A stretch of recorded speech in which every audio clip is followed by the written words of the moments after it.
বিয়ের জন্য ভাবছেন, বিয়ে হচ্ছে না, বয়স হয়ে যাচ্ছে,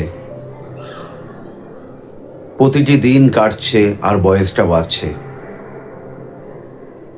চিন্তিত হচ্ছেন কি করবেন, সম্বন্ধ আসছে না, বিয়ে হচ্ছে না।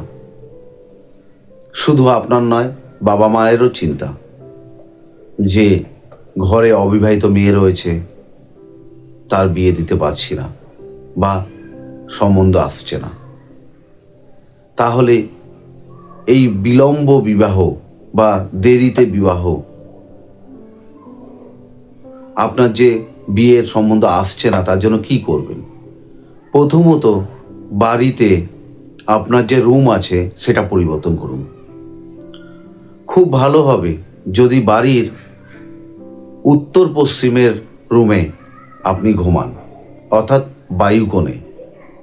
এই উত্তর পশ্চিমের রুমে যদি ঘুমান বা শুতে যান বা শোবার ঘর হিসেবে ব্যবহার করেন, তাহলে দেখবেন আপনার কিন্তু সম্বন্ধ খুব তাড়াতাড়ি চলে আসবে এবং বিয়েও খুব তাড়াতাড়ি হবে।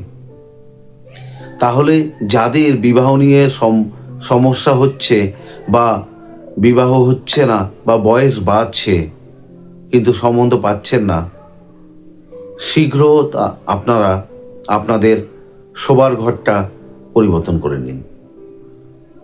আজই আপনি বায়ুকোণের রুমে, অর্থাৎ উত্তর পশ্চিম যে রুমটি, সেই রুমে আপনি চলে যান, শিফট করে যান। দেখবেন আপনার সম্বন্ধে চলে আসবে এবং বিবাহ হবে। তবে বিয়ের পূর্বে যৌতুক বিচারটা করে নেবেন। ভালো থাকবেন, লাইক করবেন, কমেন্টস করবেন, সাবস্ক্রাইব করবেন।